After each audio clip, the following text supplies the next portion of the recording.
alam semesta ini ada makhluk-makhluk yang memiliki sedikit debu di mata mereka. Ajarkanlah dhamma demi kasih sayang kepada mereka. Namo tassa bhagavato arahato samma sambuddhassa. Namo tassa bhagavato arahato samma sambuddhassa. Namo tassa bhagavato arahato samma sambuddhassa. Tangking manyata bhikkhave katamang nukko bahutarang yaniwa maya paritani sisapa panani panina kahitani yadidang upari sisapa waneti. Bagaimana menurut kalian para biku? Mana yang lebih banyak? Beberapa helai daun di tanganku atau daun yang ada di hutan sisapa ini?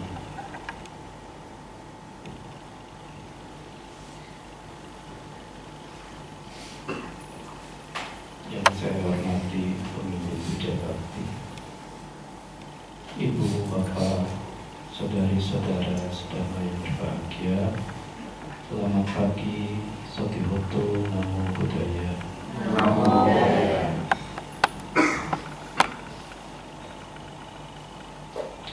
Ya, hari ini kita lakukan puja bakti,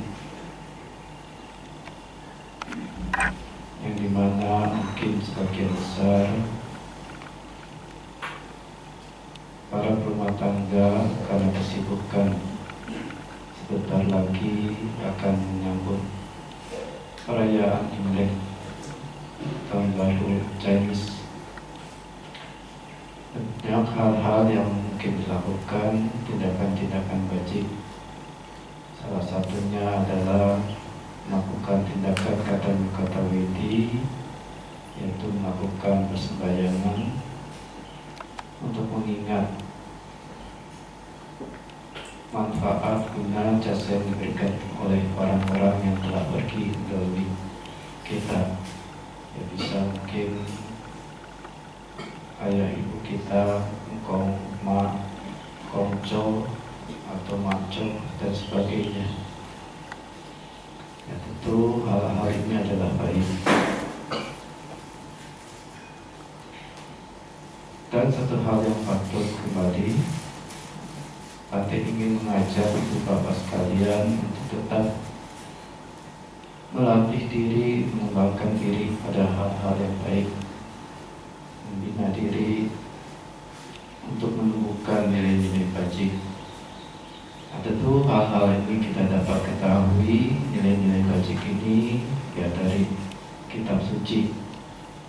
Dalam Tipitaka Bali, ya, kita dapat melihat aneka ragam yang begitu banyak, aneka pariyayana dhamma, perihal-perihal dhamma yang begitu banyak yang dibabarkan oleh Guru Agung Sang Buddha, yang bila ditilik dari sisi penelaahan, hal-hal yang disampaikan oleh Guru Agung kita ini adalah suatu nilai-nilai luhur, nilai-nilai bajik, yang dimana beliau mengungkapkan dari berbagai sisi nilai-nilai manfaat dhamma ini, perihal-perihal tersebut, dengan berbagai cara yang disampaikan oleh beliau. Mungkin dengan metafora yang disampaikan, yang seperti kita kadang menangkap, melihat, ya, dimana seperti contoh dalam Pabata Pamagata, ya, letak Isyala Wipula, ya, bagaikan batu karang yang besar, tingginya menjulang ke angkasa, menggelinding berkeliling ke empat penjuru, menggilas segala sesuatu yang menghadang. Nah, ini suatu bentuk petikan perihal dhamma yang secara metafora diungkapkan sebagai sesuatu batu karang besar yang sesungguhnya kita sudah menangkap apa yang menjadi sesuatu yang begitu besar, yang menakutkan, yang setiap saat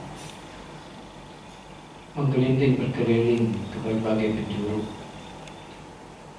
diri kita, yaitu usia tua, sakit, mati, dan kelahiran kembali. Nah, itu ya diungkapkan oleh Buddha. Dan banyak hal-hal yang lain juga ya. Seperti Sang Buddha mengungkapkan sisi manfaat, sisi guna jasa dari orang-orang yang telah meninggal, terutama orang tua ya. Yang dimana Sang Buddha dengan metafora mengungkapkan bila katakan seseorang ingin membalas budi dengan memukul kedua orang tuanya di pundak kiri dan kanan selama 100 tahun, mengurapinya dengan hal-hal yang baik, yang bagus ya, artinya dengan kemewahan-kemewahan, tetapi ya tindakan jasa itu tidak dapat membalas budi baik orang tua ya. Dan bila kita menuliskan juga di buku, selain buku itu tidak cukup. Walaupun buku itu tebalnya 300 halaman atau 30.000 halaman. Nah, Sang Buddha menyampaikan jasa budi baik orang tua itu, kalau langit itu sebagai kertas, samudra sebagai tinta, dan gunung Himalaya sebagai penanya, ungkapan yang dituliskan dengan cara begitu pun tidak mampu untuk menggambarkan budi baik dari orang tua. Nah, jadi satu sisi penekanannya perihal dhamma ini, Sang Buddha mengingatkan kita, bila kita menjadi sisi orang baik, harus menjadi orang yang tahu budi dan tahu balas budi. Katanya kata Wedi. Nah, banyak hal-hal yang lain yang tidak biasa bisa Bante ungkapkan di sini ya. Seperti penggambaran sapi hitam, sapi putih yang terikat. Nah, itu menggambarkan dari sisi apa? Sisi kehidupan kita ini, yang dimana dunia kita ini seperti kontaknya antara indria dalam dengan indria luar. Itulah hidup. Yang dimana indria luar ini objek seperti sapi putih, ya dia terang benderang. Tapi yang menjadi problem adalah sapi hitam yang ada dalam diri kita, yang gelap gulita, yang oleh pengotor-pengotor batin. Ya, sehingga kita melihat yang terang, nah begitu masuk ke dalam jadi kotor, jadi gelap. Betul ya? Nah, mau buktinya? Nah, kita nafas udaranya bersih nggak? Hah? Bersih kotor? Masa bernafas kita, nafas masuknya udaranya masuk ke dalam tubuh kita, bersih nggak? Bersih ya. Dari keluar tubuh kita, berarti yang kotor yang mana? Ya. Jadi sesungguhnya diri kita itu yang kotor. Ya. Yang kotor oleh pengotor-pengotor batin. Ya. Nah ini. Nah, jadi dhamma yang dibabarkan oleh Sang Buddha, kita sudah mengetahui berjumlah 84.000 kanda perihal dhamma topik. Ya, dimana dibagi 21.000 adalah winaya, aturan-aturan tata perilaku bajik, dan 21.000 adalah khotbah-khotbah beliau yang juga memiliki hal-hal bajik salah satunya tadi dibacakan, yaitu Manggala Sutta. Terdapat 38 kondisi yang mendatangkan kebahagiaan. Ya, jadi berkah itu adalah bukan sesuatu yang terus nanti dia dapat, tapi yang mendatangkan kebahagiaan. Artinya siapa yang harus pergi? Kita sendiri. Ya. Nah, kemudian dalam Abhinava Pacawekana, itu ada terdapat 5 profil perihal dhamma. Nah, yang kalau diterangkan itu sangat dalam sekali sebetulnya. Ya, sangat dalam sekali. Karena itu adalah suatu praktek yang mengarah padanya pengotor-pengotor batin. Maka harus kerap kali direnungkan, terus menerus, agar apa? Agar dapat mampu atasi. Kemudian Brahma Wihara, ya, 4 sifat-sifat luhur yang harus ditumbuh kembangkan: metta, karuna, mudita, dan upekha. Ya. Nah, itu harus dikembangkan. Ya. Dimana sisi-sisi manfaat metta, bila nanti baca ada 11 manfaat metta yang akan diperoleh seseorang yang terus mengupayakan nilai bajik metta ini ada di dalam bentuk pemikiran-pemikirannya. Ya. Nah, bukan bersembunyi di hati, ya. Kalau bersembunyi di hati berarti nggak muncul-muncul. Ya. Nah, sekarang hal-hal bajik kita juga bersembunyi terus di hati, nggak muncul-muncul. Karena apa? Nggak ditumbuh kembangkan. Nah, cita bawana itu adalah untuk menumbuh kembangkan sifat-sifat bajik dalam diri kita yang kita miliki. Ya, kalau bicara nanti dalam metafisika, abhidhamma, ya cita itu apa? Ya, hal bajik yang besar itu banyak. Ya, ada 25 sobana cetasika. Ya, bentuk pemikiran 25 yang indah. Nah, itu nggak pernah ditumbuh kembangkan. Faktor penunjangnya pun nggak ditumbuh kembangkan. Ya. Sadara cetasikanya, nah, itu punya potensi kualitas. Ya. Pakinaka cetasikanya, nah, itu punya potensi. Ya, nanti apa? Nah, seseorang yang bisa jana itu karena kualitas ininya ditumbuh kembangkan menjadi mampat, menjadi pekat, jadi kuat.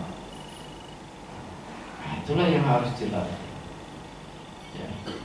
Nah, kembali pada Sang Buddha yang begitu luar biasa membabarkan dhamma selama 45 tahun, dan Bante berani menyatakan ada satu orang, inilah orator pembicara yang betul-betul mampu, di mana pendengar-pendengarnya ini terhipnotis dia. Memang banyak sekali orator pembicara-pembicara di dunia ini, ya, tetapi sedikit yang mampu, di mana audiennya bisa menangkap, tersirap oleh apa yang diucapkan beliau. Ya, banyak ya. Misalnya ya seperti Cicero, Martin Luther King, Winston Churchill, Nelson Mandela, ya, Dolores Huerta, banyak sekali yang dimana itu adalah orator-orator terkenal dunia. Ya. Tetapi belum tentu pendengarnya ini dapat memahami apa yang disampaikan. Nah, karena kendalanya ketika pembicara menyampaikan atau orator ini membicarakan tentang hal-hal materi, apakah hal-hal tentang ilmu pengetahuan dan sebagainya, kadang ya, sebagian audien ini mungkin sibuk berdengung di sana sini, berbisik di sana sini, membicarakan hal-hal yang lain, bahkan sibuk dengan dirinya sendiri, ya. Bahkan kalau kita lihat puja bakti dimanapun, ada yang sibuk buka HP, ya, mainkan HP, bahkan yang duduk paling depan sendiri pun di rombongan Babar Dhamma sibuk juga dengan HP. Nah, itu bisa terjadi, ya. Dan Sang Buddha adalah seorang orator yang betul-betul mampu menghipnotis pendengarnya. Nah, di sutta itu dikatakan bahwa pendengarnya ketika Sang Buddha membabarkan Dhamma, walaupun dalam ribuan jumlahnya, tapi si pendengar itu seolah-olah Buddha itu berbicara secara pribadi. Nah, inilah luar biasa dari Guru Agung Buddha, di mana beliau seolah berbicara empat mata dengan si pendengar itu dan menjelaskan sisi-sisi bahaya-bahaya dan sisi-sisi manfaat yang harus ditumbuh kembangkan. Ya. Nah ini, jadi luar biasa sekali Sang Buddha ini, ya. Di mana beliau memberikan Dhamma setahap demi setahap dengan baik, tidak menunjukkan sesuatu hal bahwa beliau adalah orang yang superior ataupun bagaimana, tapi beliau seorang guru yang betul-betul, di mana seorang murid atau anak diberikan kasih sayang dengan sepenuh hati agar dapat menjadi anak yang mampu membina dirinya sendiri dengan baik. Ya. Nah, hal-hal yang menyebabkan audien itu menjadi berdengung, berbisik, ya, berkeluh kesah dan sebagainya, ya, banyak faktor. Ya, mungkin perihal damanya atau topik-topiknya, pembahasannya terlalu dibesar-besarkan. Karena ya, nanti kamu akan dijamin loh di hari akhir. Ya, segalanya akan ada. Jadi berikanlah semuanya itu saat ini. Nanti akan dibayar 1000 kali lipat. Nah, jadi itu sesuatu yang dibesarkan, dibangkitkan apanya? Pengaruh-pengaruh batinnya. Bahaya. Sekarang kan cuma dapat 100. Kalau nanti dapat 1000 gerobak emas, enak ya. Ya udah serahkan aja. Tetapi ya perjalanan itu tidak semudah itu. Ya. Nah itu saat itu seperti orang yang kehausan, akhirnya tidak melihat bahwa hal-hal Dhamma ini adalah sesuatu hal yang dibesar-besarkan. Ya. Nah, sekarang banyak kan berdatangan pembabar-pembabar Dhamma dari luar, yang dari negeri asal. Nah, sekarang pembabar-pembabar yang ada di negeri Nusantara ini seperti tersisihkan, seperti bukan suatu ladang yang baik. Nah, ini ladang yang baik, nggak kenal, dicium sana sininya, ya, bahkan kotorannya pun mungkin akan dimakan. Ya. Nah itu kadang terjadi hal-hal. Ya.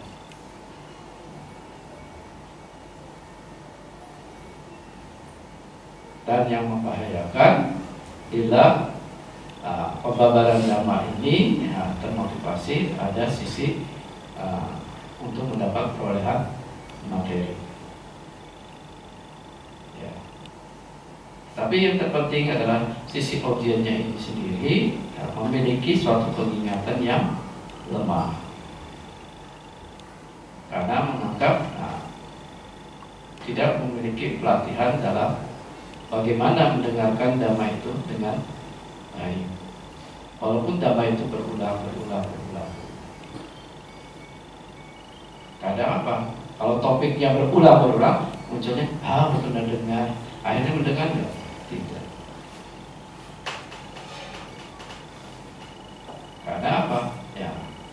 itu menganggap ya sudah pernah tahu.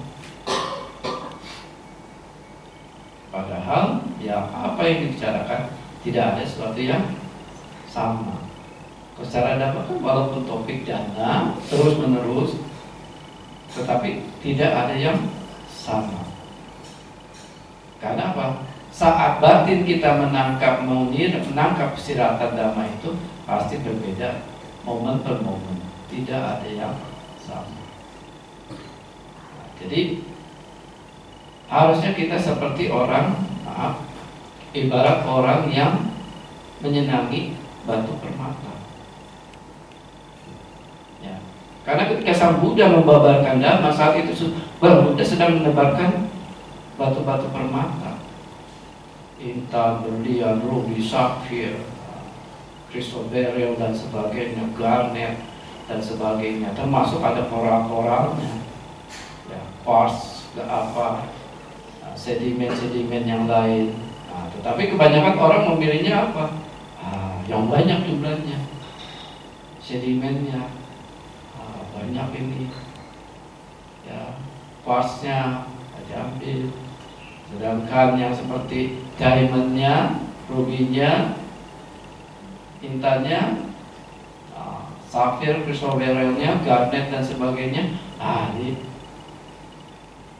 dibuang, tidak diambil, karena jumlahnya dikit. Dalam sekian pembabaran hanya sedikit, jadi tidak menarik. Tetapi kalau seorang yang kolektor, dia tahu mana yang harus diambil. Ya. Nah, kadang kita pembabar dhamma senangnya apa? Ada bahan-bahan ketawaannya. Begitu keluar dari wihara, tadi cobanya apa? Itu loh, pantai itu khotbahnya ini lucu banget. Nah, itu yang diingat. Sedangkan esensi yang dimana mengarah pada sisi pelatihannya tidak dipegang. Nah, oleh sebab itu inilah kondisi di mana umat-umat ini ya masih berperilaku bukan mengarah pada hal-hal yang wajib, mengarahnya pada hal-hal yang masih disenangi oleh orang-orang duniawi, orang-orang dunia, bukan pada orang-orang yang berupaya untuk meninggalkan dunia. Misalnya apa? Menekuni praktek sila, menekuni dhamma, menekuni cita bawana. Ya cita bawana, enggak aku mau ke sana, mau healing dulu. Healing juga kan menenangkan pikiran, Bante. Ya, pergi healing, ya, senang, anak mari. Kenapa yang mempengaruhi ya? Tadi sedimen-sedimen yang tidak bermanfaat, orang-orang. Ya. Jadi kalau seorang kolektor itu adalah orang yang tahu dia punya box permata harus diisi dengan apa? Diisi dengan batu intan, ruby, sapphire, chrysoberyl, garnet, emerald, ya. Nah, itu benda-benda yang memiliki kualitas yang berharga. Nah, Sang Buddha menebarkan itu ketika khotbah. Silakan para kolektor-kolektor ini mengambil mana yang disukai. Ya, gitu. Ya, kita banyak bisa belajar di YouTube, di berbagai macam pembabar dhamma, ya. Tapi kita harus mampu menangkap apa yang dia tebar ini. Apakah ini dhamma dari Sang Tathagata atau bukan? Yang kadang sekarang banyak quote-quote yang disampaikan bukan berasal dari Sang Tathagata.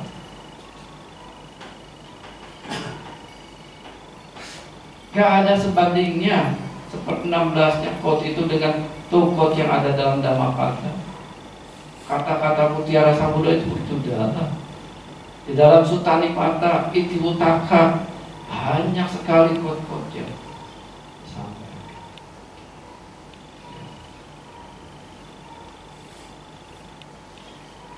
Tetapi kita terpukau ya oleh hal-hal. Karena kan ketika Sang Buddha mengungkapkan syair di atas tadi, Tangking menyata bikawe katamang luko bahutarang yaniwa maya paritani sisapanani panina kahitani yadidang upari sisapa waniti. Bagaimana menurut kalian para biku, mana yang lebih banyak? Beberapa daun di tanganku ataukah daun yang ada di hutan sisapa? Banyakkan mana? Kadang kita menafsirkan, oh kalau gitu banyak yang belum dibabarkan oleh Sang Buddha. Apa? Oh mungkin jalan di atas angin, ya. Kemudian bisa mengambil permata-permata dari alam surga, ya. Karena kan di surga banyak permata ya. Kan kita kolektor. Ya, ini begitu. Cita bawaannya apa? Supaya bisa masuk alam surga. Di alam surga nanti apa? Minta jamrutnya. Minta itunya buat apa? Buat koleksi. Ya. Gitu. Ya. Apa yang dibabarkan itu bukan di tangan Sang Buddha, itu bukan berarti tidak bermanfaat.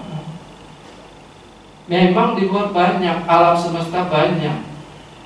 Yang kadang kehausan dunia sekarang, bagaimana koreksi ilmu pengetahuan dengan agama Buddha, AI dengan bagaimana dengan agama Buddha, robotik itu bagaimana, nanti diprediksikan zaman kayak film-film Terminator itu bakal terjadi. Karena kemarin berarti di Blitar ada yang bercerita bahwa robotik ini bisa berkomunikasi dengan robot sendiri dan punya kode-kode yang tidak dipecahkan oleh manusia, hanya mereka yang mengerti. Nah, apakah mungkin nanti robot itu menjadi makhluk?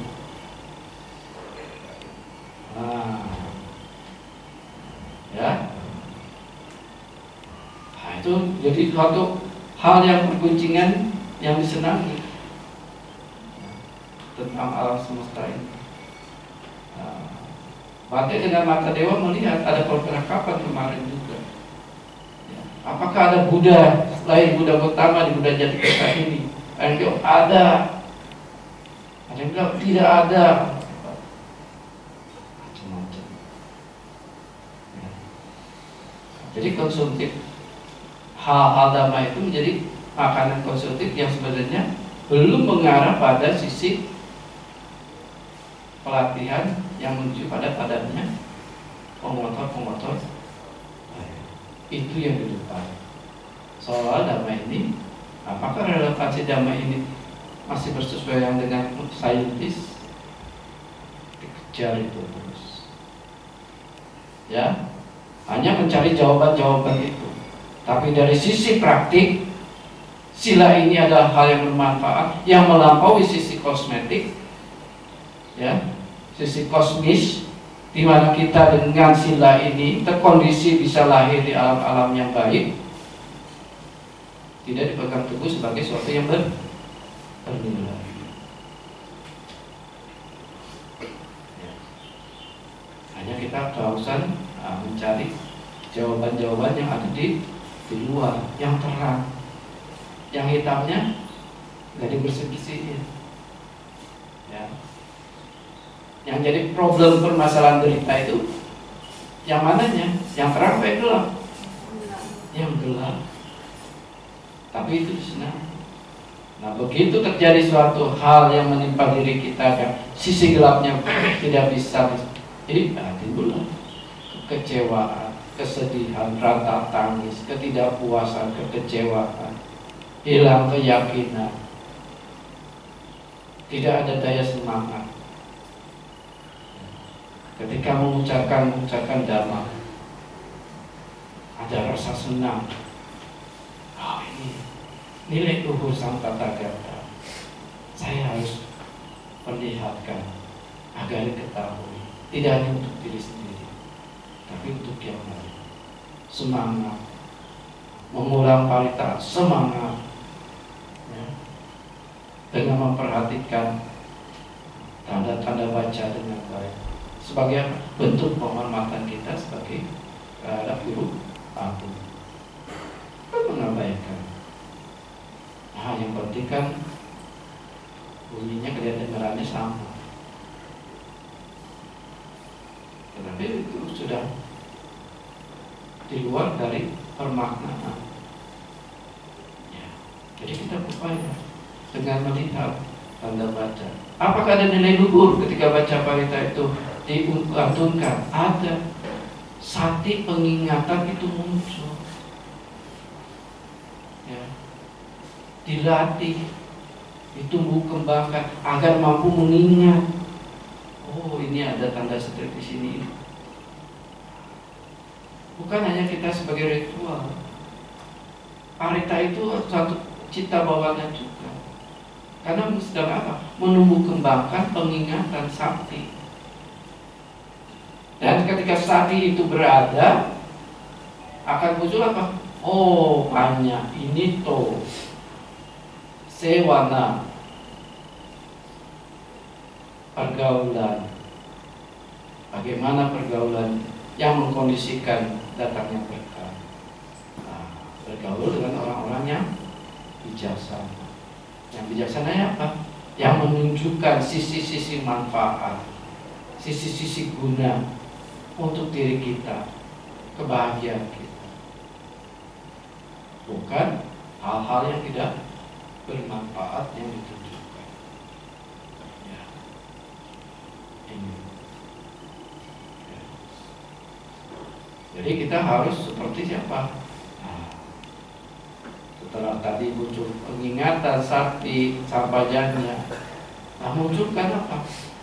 Wirya, kata saya harus mengkondisikan, saya harus berkata hal-hal wajib menumbuh kembangkan, melenyapkan hal-hal yang tidak bajik yang ada dan yang belum ada dalam diri saya, yang belum muncul.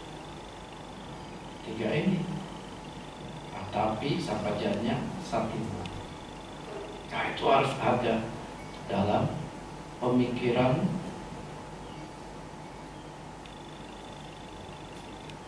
pengembangan batin kita.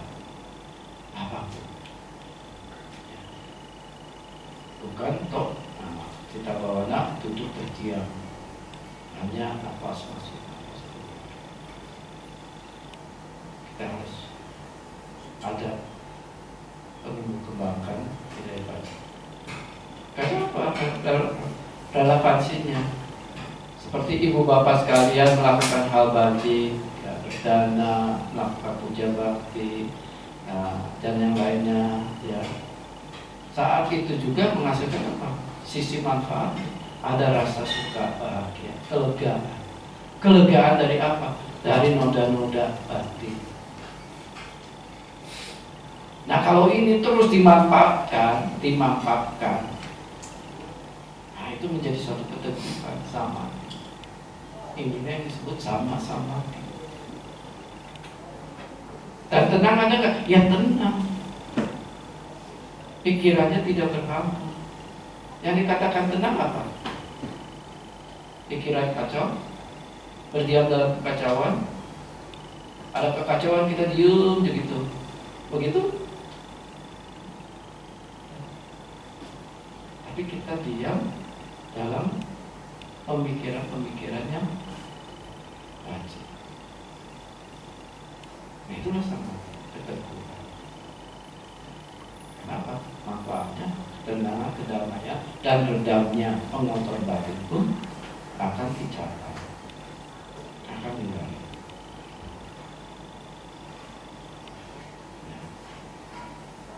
Nah, oleh sebab itu, Sang Buddha adalah seorang pembabar yang baik, memiliki ada 5 kriteria.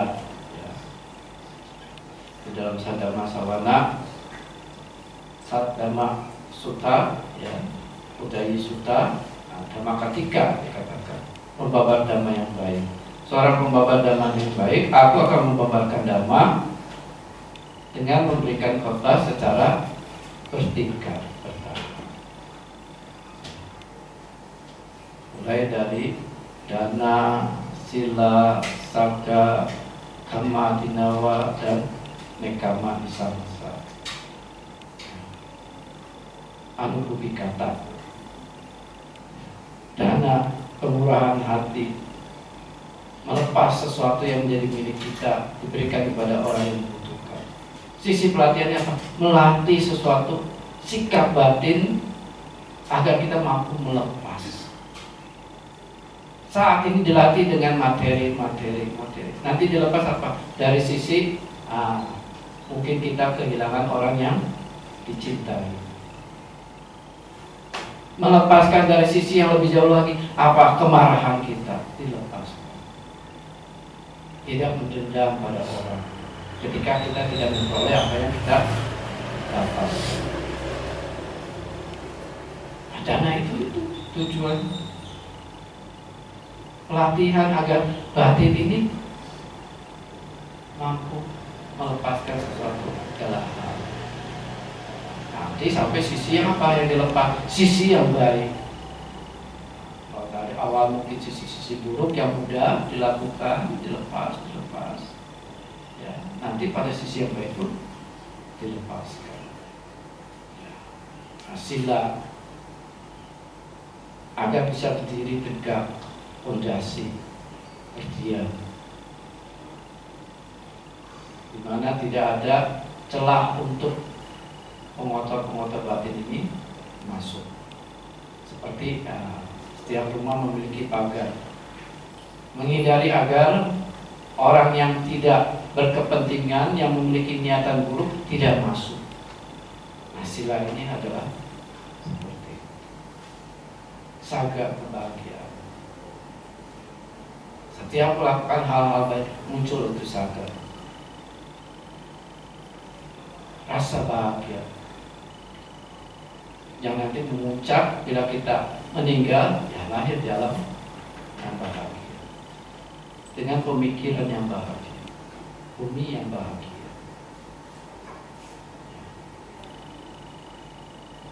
Dan meningkat lagi, ternyata bahagia ini pun ada sisi celahnya, sisi cacatnya. Apa? Kalau lahir pasti terkena tua, sakit.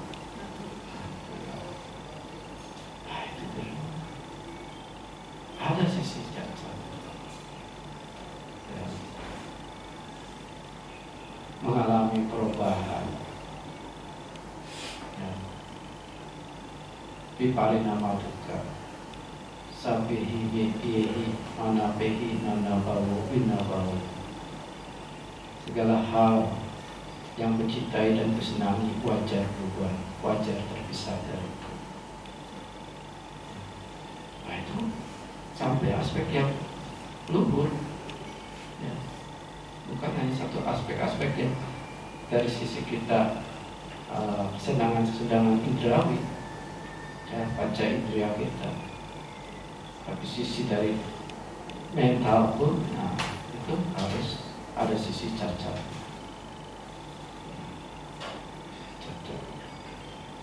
Tidak ada kan cita yang sama, walaupun kita melihat lilin terus menerus, berapa cita yang muncul, pemikiran yang muncul. Kadang kita memperhatikan dengan mata, mungkin gambar diongnya, berubah lihat warna lilinnya, berubah lihat apinya, kemudian lihat ada plastik yang terbakar. Itu berbeda-beda yang muncul, tidak ada yang sama. Ya. Dan akhirnya tahapan yang terakhir nekama samsa, ya. Yaitu berusaha melepaskan kesenangan indria itu. Pertama melihat cacat dari kesenangan nafsu indriya, kama adinawa, melepaskannya, kama saksa.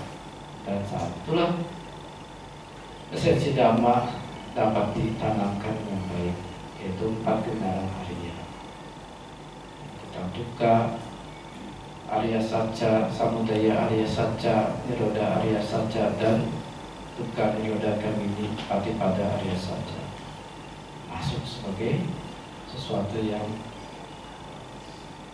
diam dekat dalam batin kita, melihat dari sisi pandang, ini dukkha saja, ini samudaya saja, sebab kemunculan, ini padamnya, nirodha saja, dan inilah jalan untuk mengarah padamnya berita, dukkha nirodha Arya saja.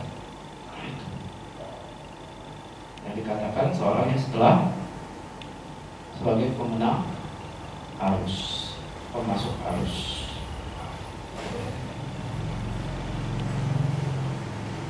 Suta masuk, suta, sotapana, suta, memasukkan apa?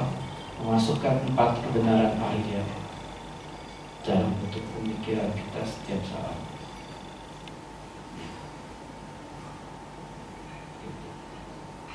Nah, kualitas yang kedua adalah seorang pembabar dhamma itu harus membabarkan dhamma dengan menunjukkan alasan-alasan, yaitu sebab dan kemunculan. Tidak tanpa memberikan solusi, menunjukkan sebab-sebab, alasan-alasan. Kenapa hal-hal di topik ini dibabarkan?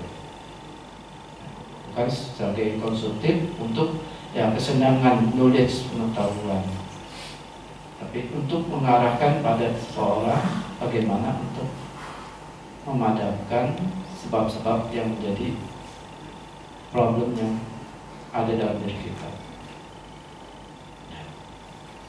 Kemudian sifat yang ketiga adalah seorang pembabar dhamma harus memiliki rasa simpati, rasa bersenang, bukan untuk menunjukkan dirinya sebagai orang yang pandai, tapi rasa bersenang. Ada sesuatu, ini loh, permata-permata indah, dia milikilah, ambil, ya. Jangan ambil yang sisi-sisi yang jeleknya, pasir, ya, kuarsnya atau apa, ya. Kita harus belajar menangkap ketika pembabar dhamma ini apa sih? Walaupun pembabar dhamma membicarakan tentang korelasi alam semesta dengan alam Buddha, mengarah pada padam deritanya ada enggak? Tidak ada. Bukan dhamma sang Buddha. Karena dhamma sang Buddha itu mengarahkan padam derita. Kalau itu ya udah tugasnya saintis saja, ilmuwan. Ya, betul.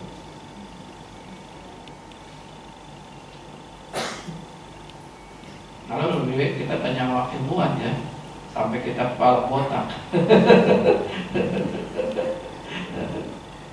Gitu, mau detailnya. Kalau tanya sama yang berjubah kuning belum tentu. Ya, gitu.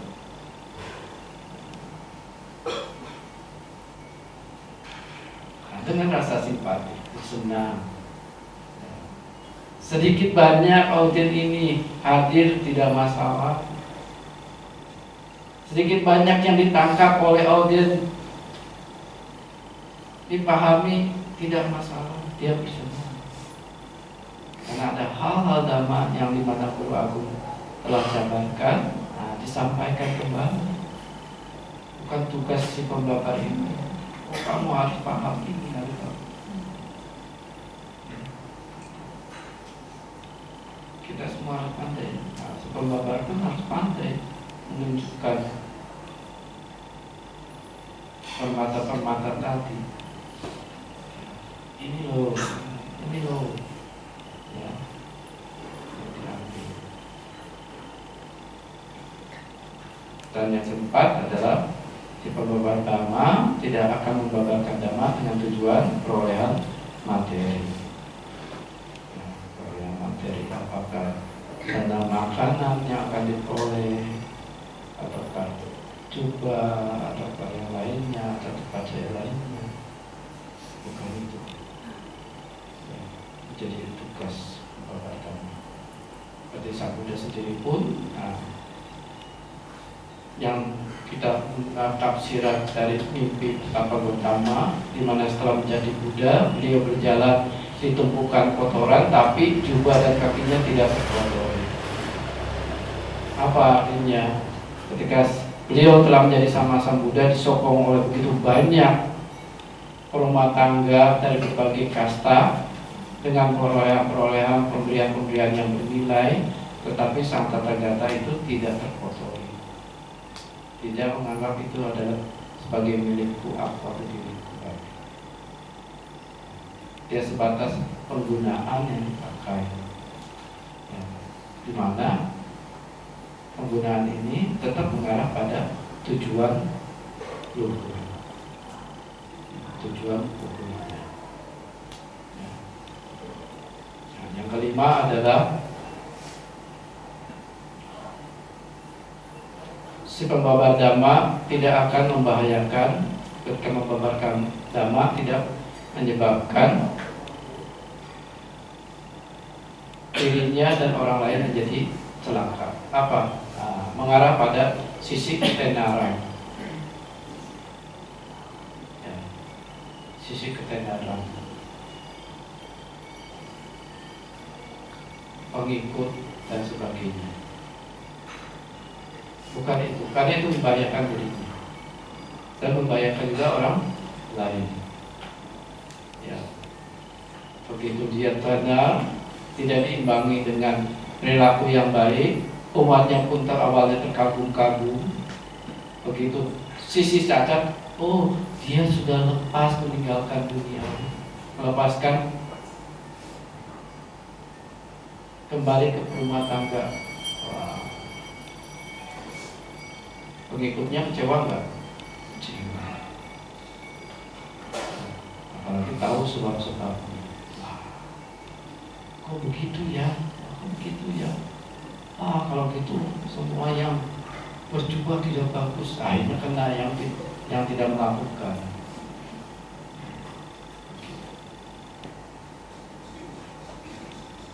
Nah, jadi ya inilah kualitas dari pembabar.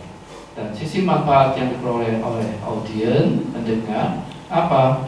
Asutang sunati yang belum pernah didengar menjadi terang dan jelas. Jadi didengar. Dia tahu, oh ada dhamma, perihal dhamma seperti ini. Ini loh yang saya cari, ini loh yang saya harus ambil, harus saya pegang sebagai pegangan. Ya. Sutang pariyudapeti, sesuatu yang dulu sudah diketahui tapi belum jelas, masih samar-samar. Dengan pengulangan terus-menerus akhirnya mendapatkan esensi tersirat, makna tersirat dari hal itu, sehingga menjadi lebih terang dan jelas. Kalau sudah terang dan jelas, akan muncul keraguan-keraguan enggak? Tidak. Berpegang, ini yang harus saya pegang, ini yang harus saya praktekkan, ini yang harus saya tumbuh kembangkan. Kangkang witarati, banyak keraguan-keraguan tersingkirkan, ya. Dan keraguan-keraguan banyak dengan sendirinya titik ujung karoti, pandangan benar yang lurus berdiam dalam bentuk pemikiran kita. Ini dhamma, inilah dhamma. Dhammanya double D, D besar. D kecil, itu disepakati sebagai perihal-perihal dhamma. Bisa yang baik, bisa yang buruk. Bisa makhluk, bisa bukan makhluk. Tapi D-nya besar, dhamma, berarti hal-hal yang mengarah pada nilai-nilai luhur, nilai-nilai bajik yang harus pegang sebagai pandangannya benar. Nah, dan terakhir cita masa pasar dadi. Cita masa pasti dadi, ya. Pikiran yang dengan ini menjadi terang dan jelas dan tenang. Tidak ada lagi kekhawatiran. Karena apa? Kekhawatiran itu tidak ada. Karena redam saat itu pengotor-pengotor batin kita. Ya. Jadi apa yang dibabarkan oleh Sang Buddha yang segenggam ini sedikit, tetapi inilah yang mengantar pada sisi apa? Dhamma yang bermanfaat, relevan dengan kehidupan spiritual, yang mengarah pada kelegaan. Kelegaan itu apa? Nah, tidak ada pengotor batin. Mengarah pada penghentian niroda, padamnya pengotor batin. Pada kedamaian, pada wawasan, yaitu kebijaksanaan yang tinggi, abhinyaya,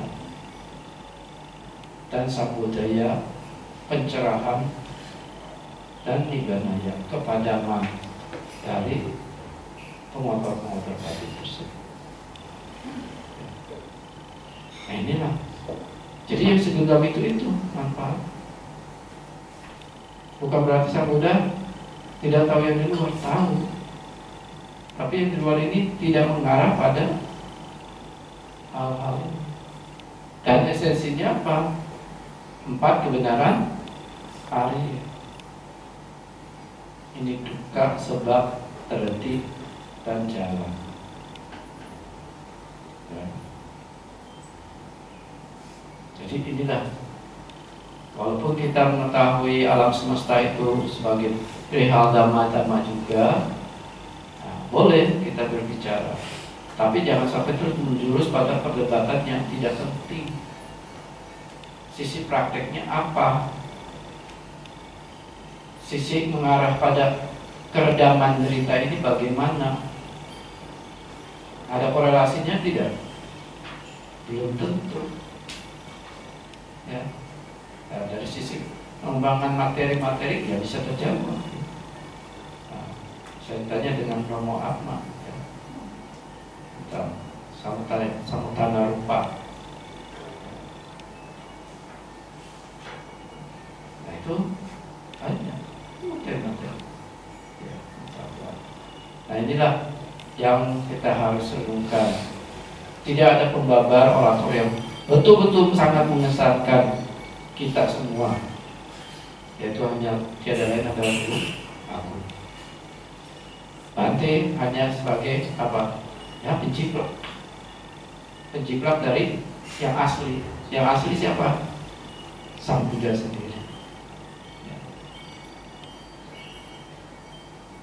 Nah, semoga hal yang disampaikan ini mendatangkan manfaat dan wawasan bagi kita dan memicu diri kita, terutama adalah untuk praktik untuk menumbuh-kembangkan hal-hal yang baik dan nilai luhur dan mencapai pada derita. Mudah-mudahan sampai sata bahwa kita semoga semua makhluk berbahagia.